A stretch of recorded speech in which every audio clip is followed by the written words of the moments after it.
kızganışka karşı Türkiye-Vesel münasebetlerinde hem bu kısalarda Türkiye-Tataristan hizmetleşliği için vakit yugaltı yılı buldu.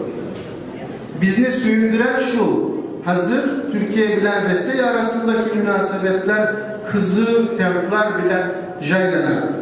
Türkiye bilen Tataristan arasındaki kardeşlik hakkı ise elbette zarar görmedi, hem hizmetleştiğimizin digizi saklanıp kaldı.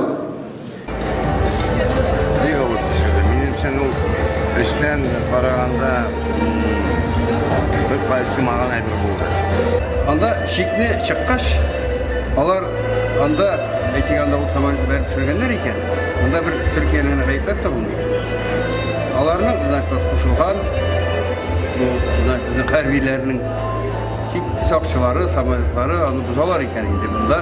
Onu indi şul tege yoktan şuşulay zorga eğlendirip aldılar.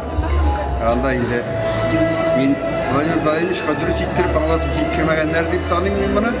Miyama kalsa dostlar, biz bütün dostlar kana tuğanlarda televizordan, radyodan nersegene sileseler de sin her vakit tuğan bulup kalara diyorsun. Kişi turunda, birer kişi turunda tiskere fikir eğitir için, yaman söz eğitir için, sinanı üz kulun bilen, üz küzün bilen kürüge diyiş, üzün bilirge diyiş, şu vakitte gana eğitip bula. Kimdir, nersedir etken diyen, ne bilen, şovkımga yerip kine, bir kaşanda var ayaramayın.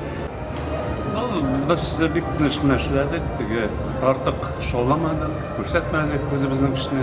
Lakin ekranına işlep bardık, bizden uçlar da var o yaktan. Anlarga gerek, biz tarihçi olarak biz qarayız sezine kengirek. O bulay indi turmuşta, koyadar indi buna şunday. Vakıйга ema, lakin o tez kite, biz onu biliriz, şunlar tanışlık, sabırlık gerek. Belki bu kriz situasyası Tatarlar tarafından, benim tarafımda bir ağır geçirildi. Çünkü biz şimdi Türkler bile derecekten dost yaşayan halk, hem son vakitte bir yerde münasebetler yaxşırgan idi. Hem de şu kriz kelip çıkkaç, belki Tatar halkı hatta Moskva alıp bargan siyasatını bir de ko'tarib olmadi menimcha. Men de şulay qaradim birlarga.